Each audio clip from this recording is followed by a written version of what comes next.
Cool. Okay, good morning, everybody. Just about ready to start. We are studying the Haftorah of the portion of Teitze, this week's portion.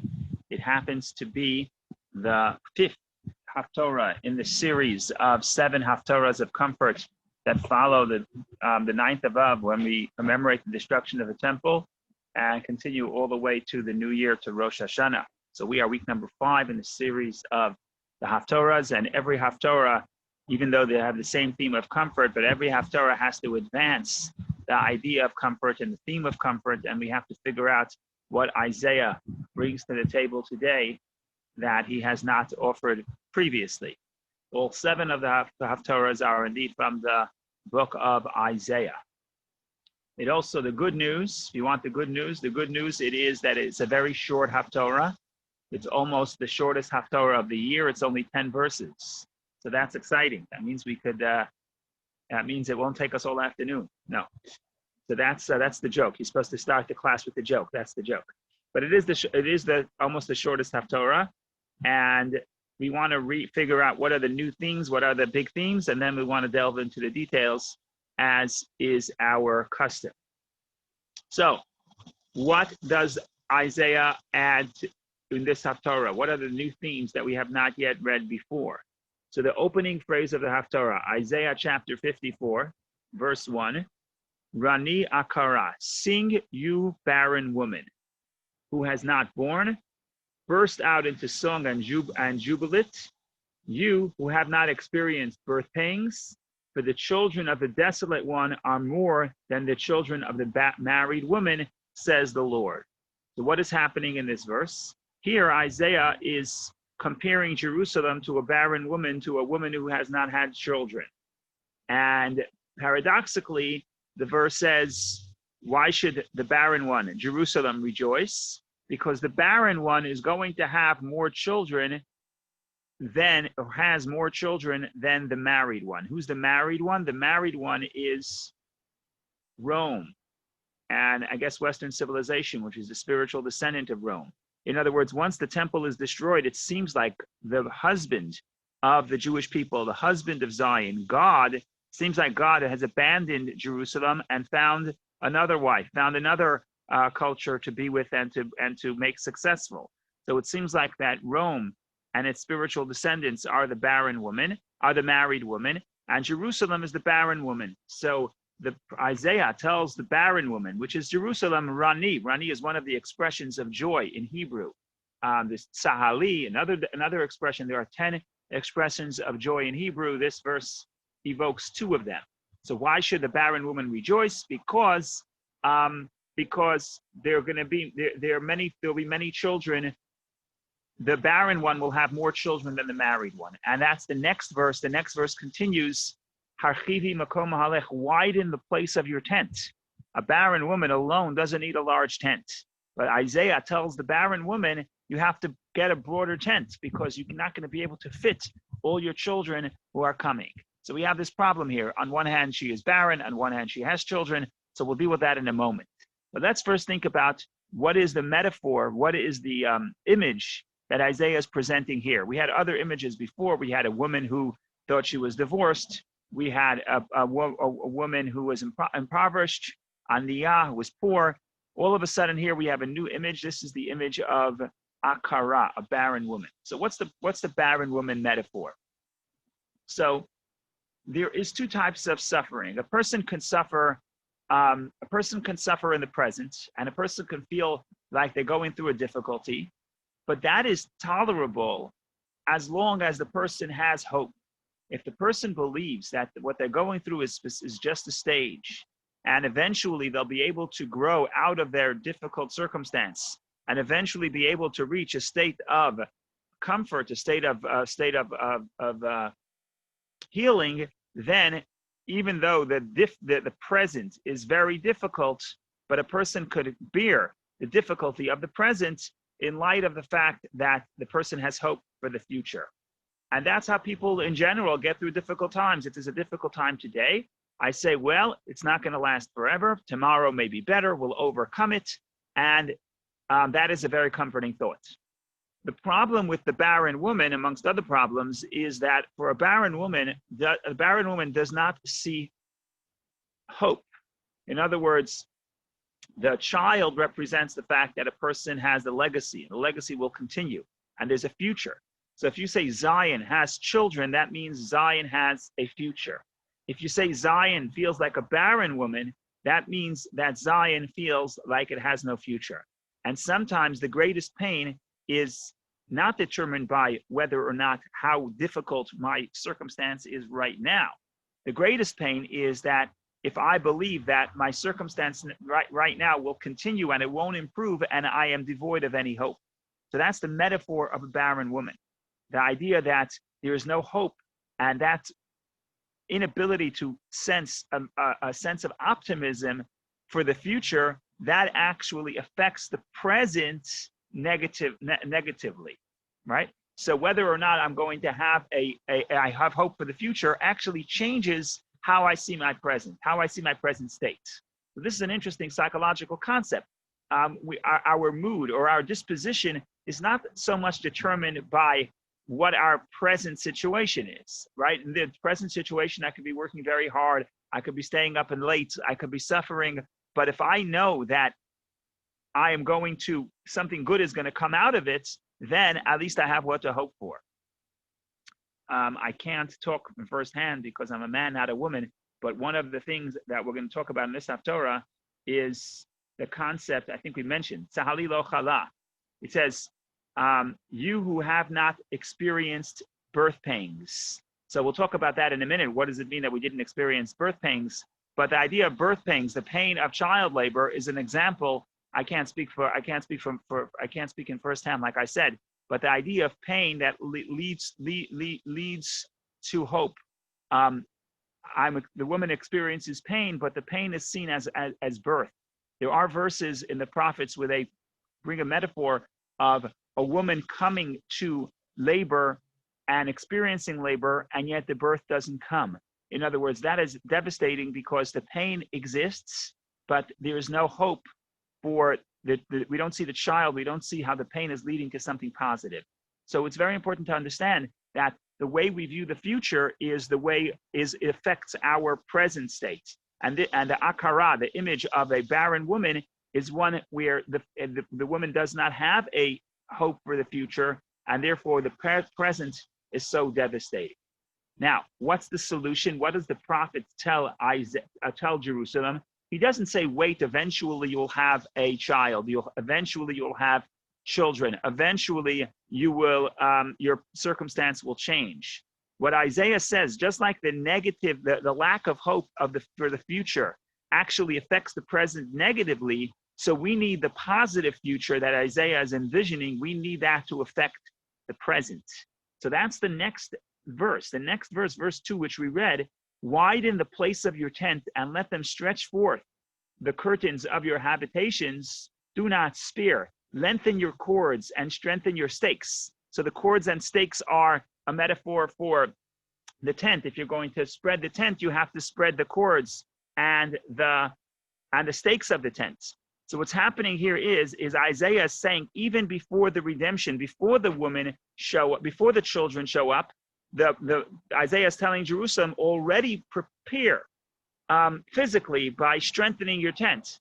In other words, you have to see the future as if it's happening very soon, and that will inform your present actions. So I don't know if it means literally you have to actually strengthen your tent, but it does mean that the future should affect the present. I'm just going to try to shift the table around here because the sun is not staying in one place. So this brings to mind the story. I don't know if it's a true story or it's a joke. I don't know if it's real, but it's certainly a nice story. So the story is told that there was barren woman. Very good. So there was a couple that did not have any children. So they come to the Hasidic Rebbe and they want a blessing. And the Rebbe gives them a blessing. He says, by next year, you should have a child. And the couple is so happy. 2 minutes later, another barren couple come into the same Hasidic Rebbe, and they say, Rebbe, we need a blessing for a child. And the Rebbe says, sure, here's a blessing. In 1 year, you'll have a child. 1 year later, the first couple had a child. The second couple did not. So the second couple comes to the Rebbe and says, Rebbe, I don't understand. We came to you the same day as the other couple. You gave us the same blessing. We actually heard it was the same words, the same phrase. So why is it that couple number one received the blessing and we did not? So the Rebbe said, couple number one went out and they brought a baby carriage. Did you buy a baby carriage? In other words, if you have hope and the hope of the future actually affects your present, that you actually went and you brought the baby carriage, then you're worthy of the blessing. That means the optimism is going to affect how you behave. But if you have the blessing, you know that there's a future, but that future, that positivity, that optimism does not affect your present, then it's not going to, you may not be able to reach the future because the optimism of the future has to actually affect the present. So that's the joke. On a serious note, in the late 80s, 1987, 1988, or maybe even earlier, the Rebbe spoke about, there was a Chabad, there was a Russian immigrant. He was he's actually a professor. He was a professor in the University of Beersheba, and he was instrumental in developing some of the of solar technology for Israel. And in any case, so he had this organization to help Russian Jewry. And in the mid to late 80s, I don't remember exactly the year, 86, 87, the Rebbe told him that you have to start building housing in Jerusalem for the many Russian immigrants that are going to leave the Soviet Union. And this is way before anybody could picture that the gates, the Iron Curtain will open. And he was a little reluctant, but the Rebbe pushed them. So they actually began constructing housing. And by the time the curtains opened, they already had some housing available. So this is sort of a metaphor how the optimism of the future has to affect the present. So that is one theme of this Haftorah, the idea of the barren woman, and that represents the lack of hope. And what the prophet is telling her, that the lack of hope is the problem, and the way you receive spiritual redemption is you have to have optimism. You have to know that your children are going to come back, but children represents the continuation, the future, the hope for the future, and that optimism has to inform your present. So that's theme number one. Another theme that we see is that the transformation could happen very quickly. And that is one interpretation in what we read in verse number 1. Burst out into song and jubilee, you who have not experienced birth pangs. What does it mean that Jerusalem, the barren woman, will have children without birth pangs? So birth pangs represent the slow process, the painful process of giving birth. If the woman does not have any birth pangs, it could mean a few things, but one interpretation is that represents the speed in which the transformation occurs. So just because I open the paper and I look around and I don't see any signs of the transformation, it doesn't mean it's not very quick. And that's something that we learned in the late 20th century and early 21st century, that global transformation can happen very quickly and swiftly and without necessarily people being able to predict it.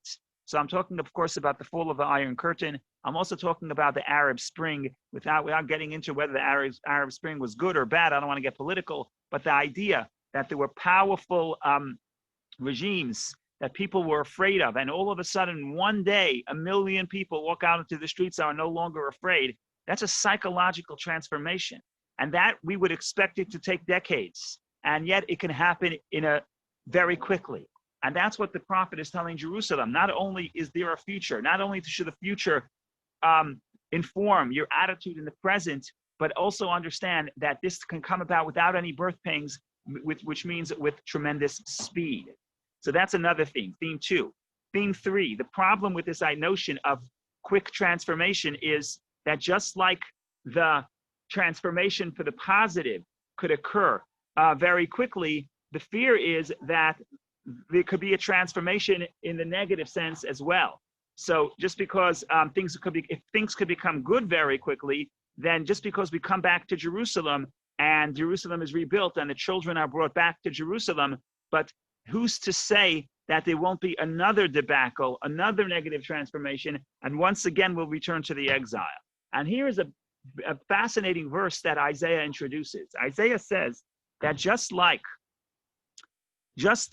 God promised after the flood, after the biblical flood of Noah, that there will not be another flood, so too God says, Isaiah says that God promises that there will not be, that God will no longer be upset and angered at the Jewish people, right? Go back to the story of the biblical flood. Noah emerges from the ark, and God says, okay, be fruitful and multiply. And if you're like Noah, you're saying, why would I do that? Why would I work so hard to create civilization if civilization may once again descend into immorality, and then God will once again bring the flood, and then all my labor and all my effort to build my family and build a civilization will once again collapse. So God tells Noah that God makes the symbol of the rainbow, which is the metaphor of the covenant. And the covenant is that God says he will no longer bring a flood again. And that is what Isaiah says at the end of the Haftorah. He says that God made an oath that he no longer will be angered at the Jewish people once we come back to Jerusalem, once the third temple is rebuilt. So in other words, this is again a new idea in this Haftorah, the idea that the future redemption will be the final one, and there'll be no longer a situation where the people will sin and then God will be angered, and the cycle of exile and redemption will not continue, because there's that oath, there's that covenant that God makes with the Jewish people, just like he had made with Noah. So that's theme number 3. Theme number 1 was the akara, was the image of the barren woman who has no hope. Theme number 2 was the idea that the transformation can come quickly. And theme number 3 is the fact that, just like with Noah, the redemption is going to be complete, and the redemption will be irrevocable. Now we have the final theme is that up till this point in this Haftorah, that God has discussed the metaphor. Isaiah has discussed the metaphor of a mother, akara, barren woman, and her children is the metaphor of a mother. And at the end of the Haftorah, we move from the metaphor of a parent to a child to the metaphor of spouses, which we had discussed earlier. But the prophet returns to that and talks about the metaphor of the relationship between God and the Jewish people as a metaphor of spouses, of lovers. And that's indeed going to be the theme of especially the 7th Haftorah. But here is a beautiful verse at the end of this Haftorah, where God refers to the Jewish people as Eshet Neurim, the wife of the youth. Let's find the verse.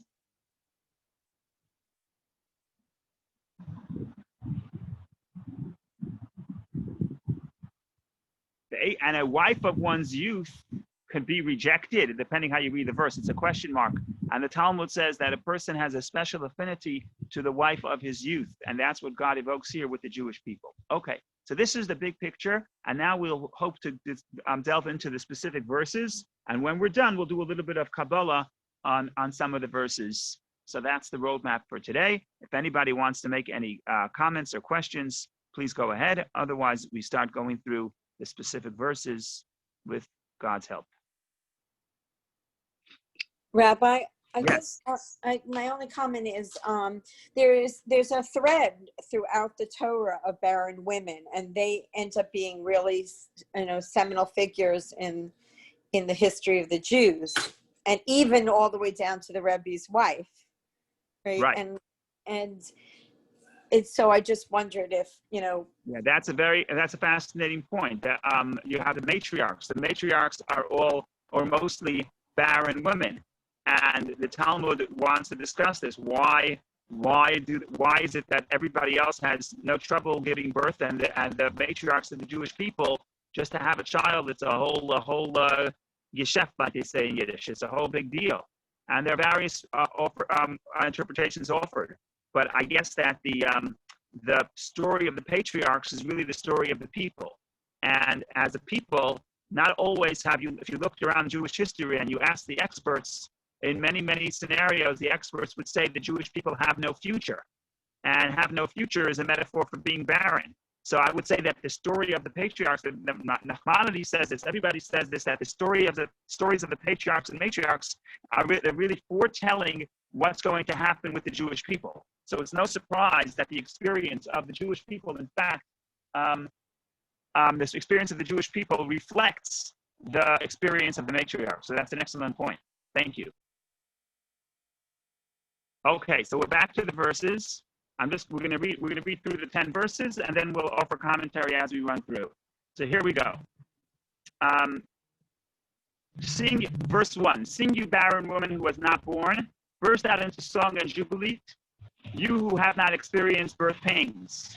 For the children of the desolate one are more than the children of the married woman, says the Lord. So as we mentioned, another interpretation of Jerusalem has not experienced birth pains is that usually when you want to create a revolution, when you want to create a movement, when you want to create a people, there's always birth pains. Even at the birth of a nation, there's usually a war of independence. There's usually sometimes a civil war. And here, God is saying through Isaiah that we should be rejoiced, not only because the children are going to come back, not only because there's going to be a transformation, but that this transformation will happen hopefully without any birth pains. So that's one interpretation. Then we read verse 2, widen the place of your tent and let them stretch forth the curtains of your habitations. Do not spare. Lengthen your cords and strengthen your stakes. So this represents the idea that Jerusalem has to expand to allow people to enter. And Vicky says it also means the prediction that Jerusalem's influence will spread around the world.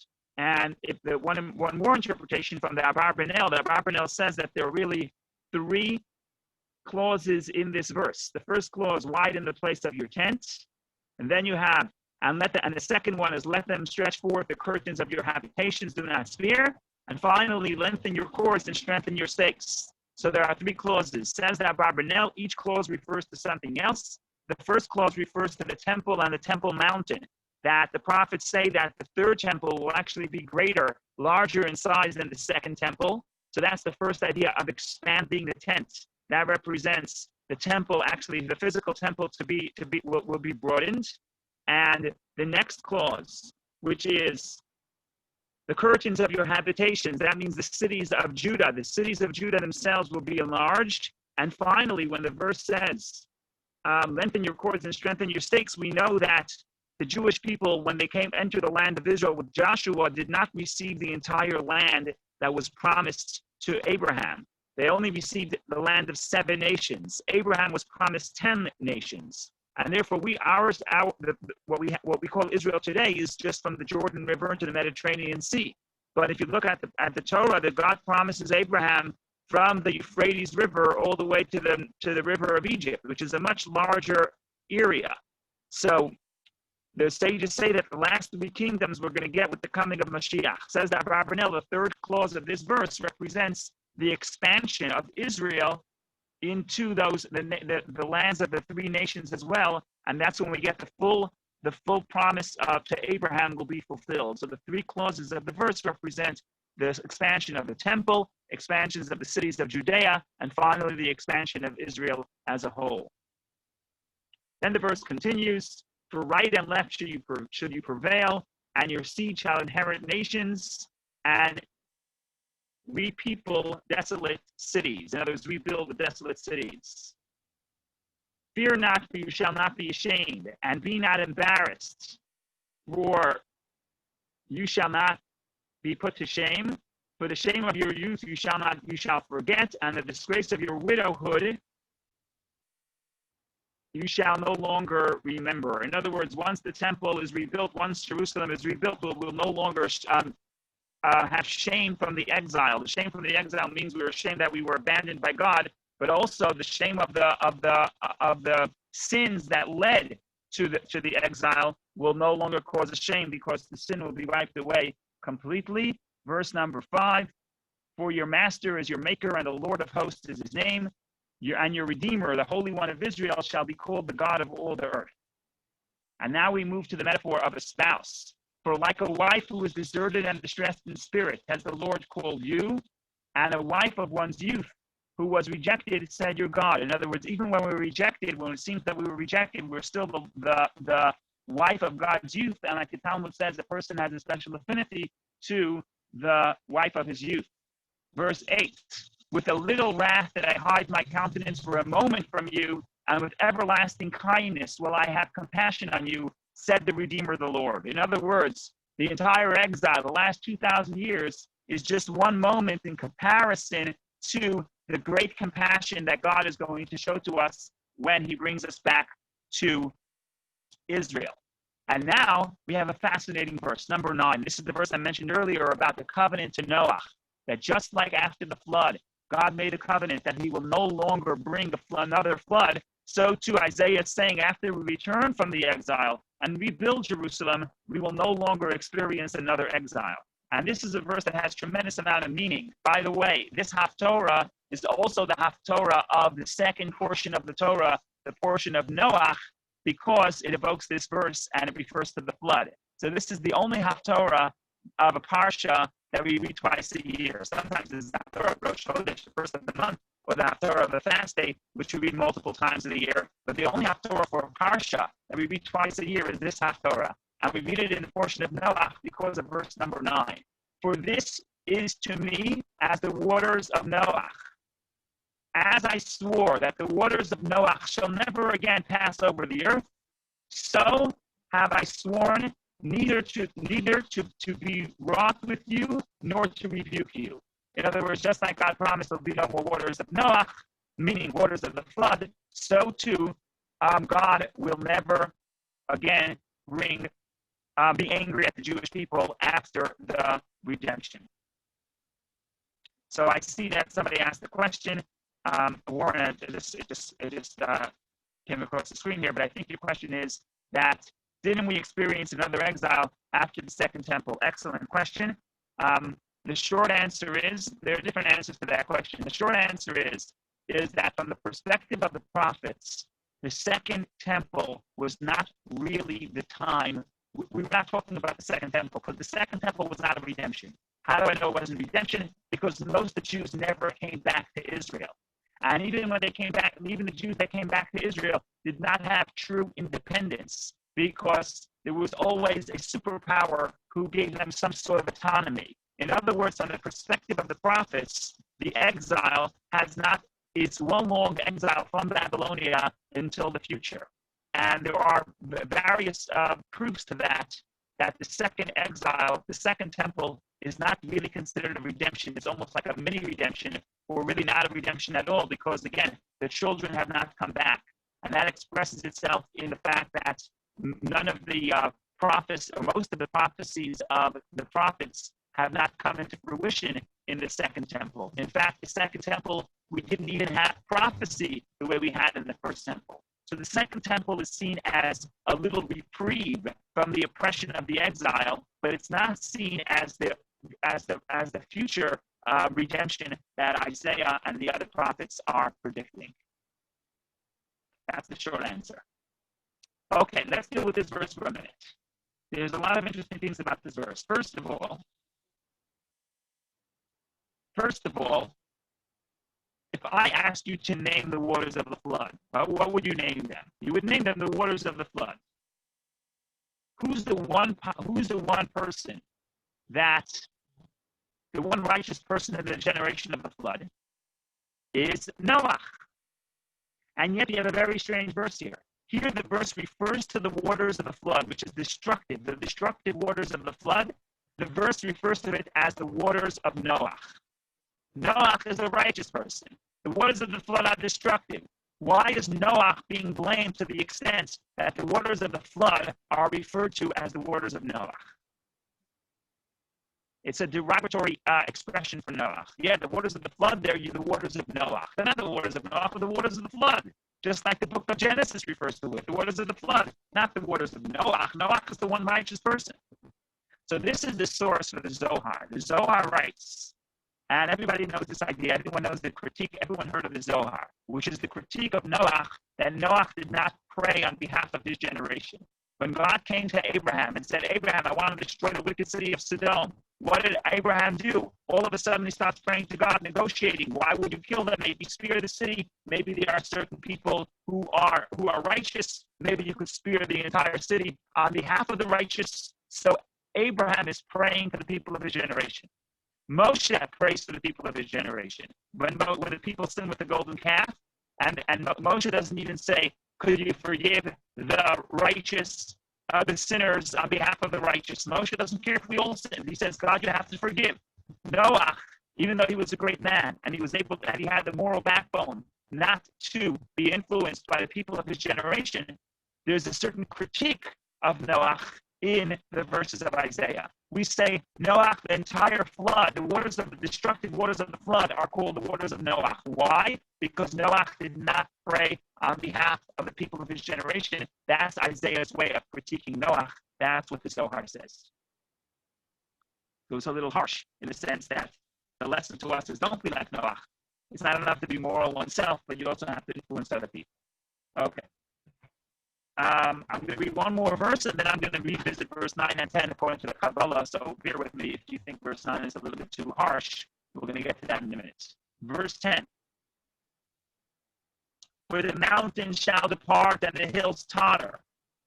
In other words, even if the mountains and the hills disappear or they break down or there's, nevertheless, but my kindness shall not depart from you. Neither shall the covenant of my peace totter, says the Lord, who has compassion on you. In other words, even if there's dramatic changes in the world, if the mountains collapse and the hills totter, God says His kindness, His promise to the Jewish people never again to bring the destructive waters of the flood, which is a metaphor for never again to bring about the pain of exile and the anger. That will never change because it's a divine promise. So nature itself could collapse, but the divine promise will not. Says Rashi, what does it mean? That if the mountains shall depart and the hills totter, says Rashi, says Rashi, and this is from the Medrash, says this in multiple places, that mountains and hills is a metaphor for the patriarchs and matriarchs. This appears in many places in the Torah. For example, when Balak hires Bilam to come curse the Jews in the book of Numbers, Bilam starts talking about, I see them from the mountaintops and from the peaks of the hills. And Rashi quotes the Medrash again that says mountains and hills are the heights of the earth that represents the patriarchs and matriarchs who ascended and became close to God through their divine service. Says Rashi that a lot of times in the Torah and in our prayers, we evoke the merit of our patriarchs. And we tell God that He has to have compassion on us, even if we're not worthy, but for the sake of the patriarchs. We do so every day, 3 times a day in the Amidah. In the first blessing of the 18 blessings, we evoke the patriarchs. The Torah itself does so in the end of the 3rd book of the Torah, the rebuke that appears in the 3rd book of the Torah, the end of Parashat Chokotai, where God says, "V'zacharti et briti Yaakov, v'afet briti Yitzchak, v'afet briti Abraham Esker." I remember my covenant with Jacob, and I remember my covenant with Isaac, and I even remember my covenant with Abraham. So that's evoking the merit of the patriarchs and matriarchs. Says Rashi that what Isaiah says is even if the mountains and the hills collapse, even if we sort of quote unquote, we run out of the merit of the patriarchs and the matriarchs. We spent all their merit. Now there's no more merit in the spiritual bank accounts. In other words, we descend to a place where their merit itself is not good enough, is not powerful enough to save us. Says God, even so, my kindness will not depart from you, and neither will my covenant of my peace totter, because God saves us not because of the merit of the patriarchs and the matriarchs, but because of His covenant with us. So that's verse 9 and 10 according to Rashi. And now we go a little, Rashi and the Zohar. Now we'll go a little the Kabbalah, and that will be it for today. So,